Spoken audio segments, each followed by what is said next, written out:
Contoh lain untuk usaha dan energi, sebuah benda bermassa 0,2 kg diam di atas lantai licin. Pada benda tersebut dikerjakan gaya 3 Newton membentuk sudut 60 derajat terhadap lantai. Berapa kelajuan benda setelah bergerak sejauh 30 cm? Nah, di sini kita harus gambarkan dulu sketsa kejadiannya ya. Jadi, gambarnya kira-kira seperti ini. Benda di atas lantai, kemudian ditarik dengan gaya 3 Newton membentuk sudut 60 terhadap lantai. Nah, ini gayanya 3 Newton membentuk sudut, anggap aja ini sudutnya 60 terhadap lantai. Nah,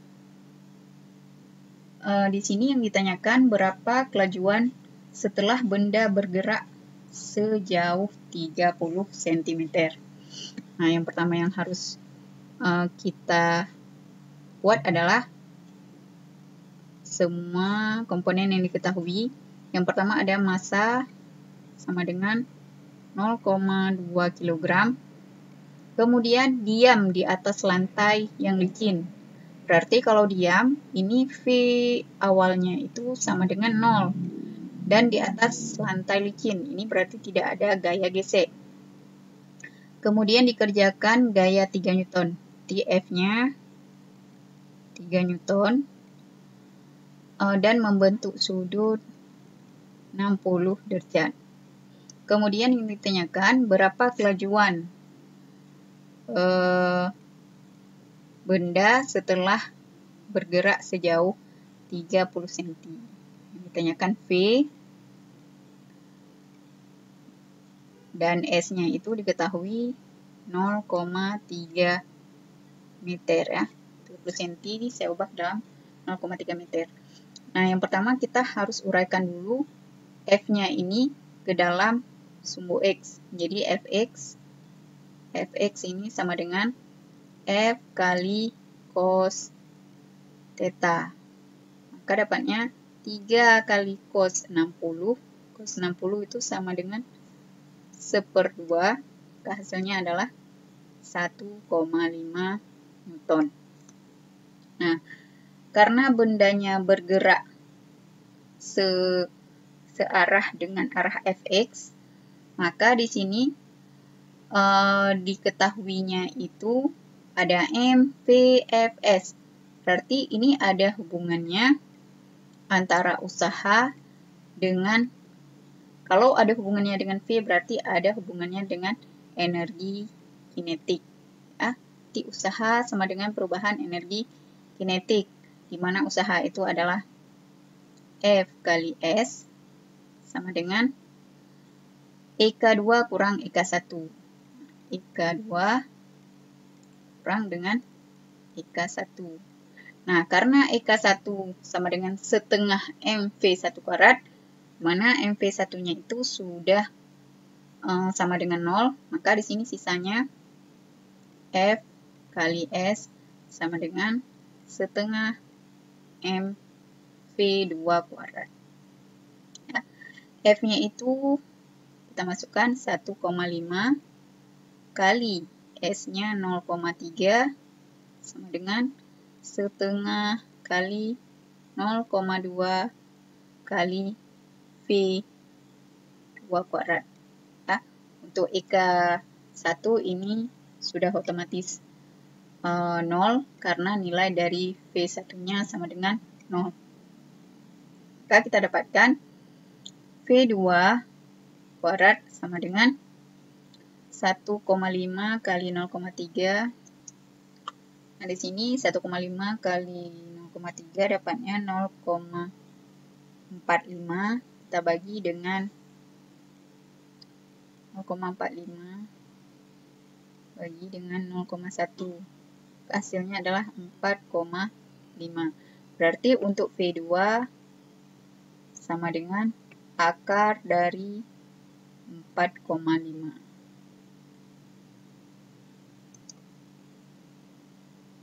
Sama dengan 2,12 meter per second. Jadi kecepatannya setelah menempuh jarak 0,3 meter itu sama dengan 2,12 meter per second. Contoh lainnya, sebuah balok bermasa 3 kg bergerak ke atas pada bidang miring dengan kemiringan 60 derajat dan energi kinetik awal 18 Joule. Jika koefisien gesekan 0,3, jarak terjauh yang dicapai balok saat meluncur adalah. Nah, di sini kita harus gambarkan sketsa dari gambarnya dulu. Nah, jadi baloknya bergerak pada bidang miring.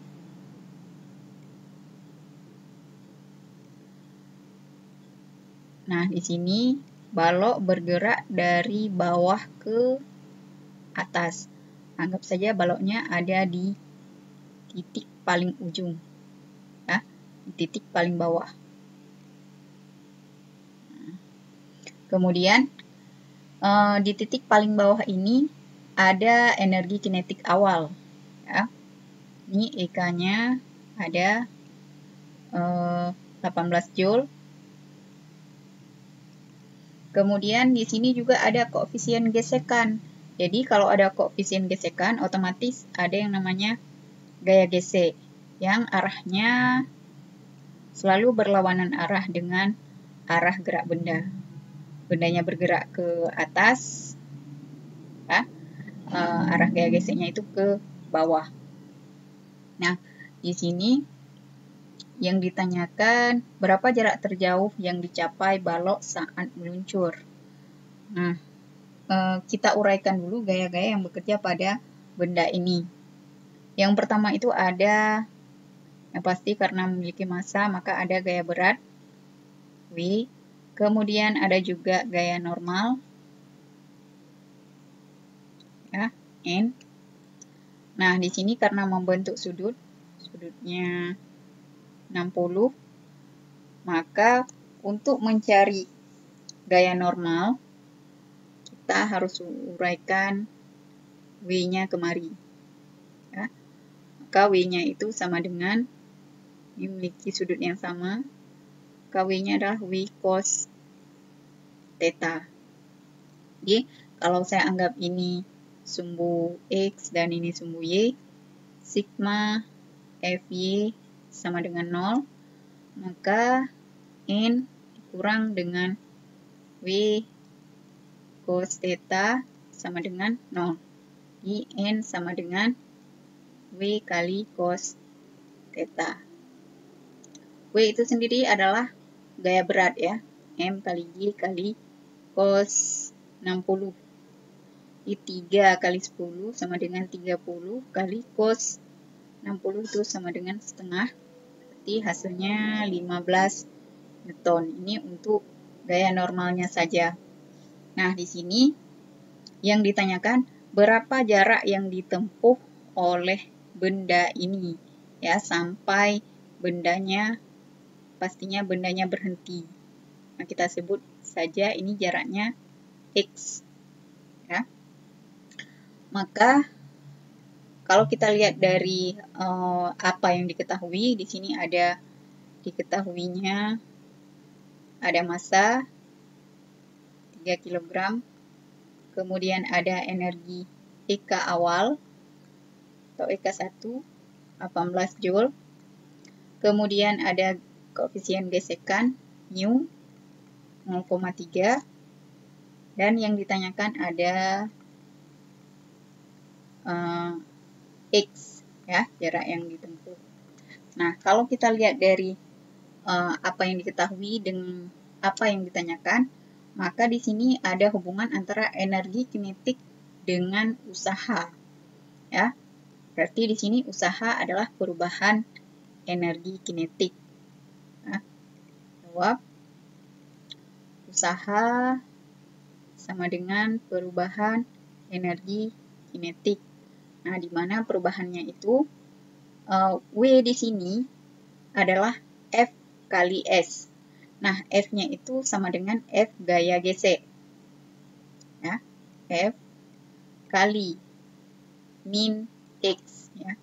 Karena ini arah F dengan X-nya berlawanan, X-nya arahnya ke atas, F-nya ke bawah, maka kita pakai min X.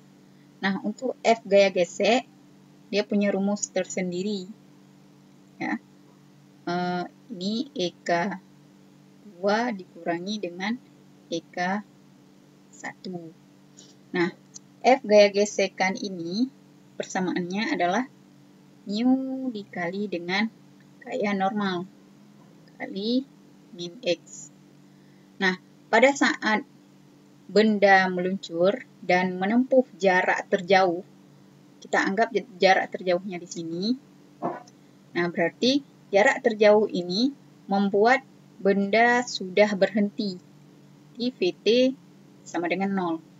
Sehingga kalau V-nya 0, otomatis EK2 akan menjadi 0. Ya. 0 dikurang dengan EK1-nya ada 16. Maka hasilnya mu-nya 0,3 kali N 15 kali min X sama dengan min 16. Maka untuk mendapatkan X ini minnya bisa dicoret dua-duanya ya, karena kiri kanan ada min. Maka X sama dengan 16 per 4. Sorry.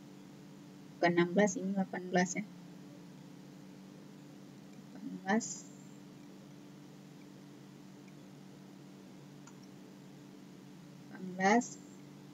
ini juga 18 per 0,3 kali 15 itu hasilnya 4,5. Maka 18 dibagi 4,5 itu hasilnya 4 meter. Berarti jarak terjauh yang ditempuh hingga benda ini berhenti itu sama dengan 4 meter. Oke, terima kasih sudah menonton video ini. Sekian. Assalamualaikum warahmatullahi wabarakatuh.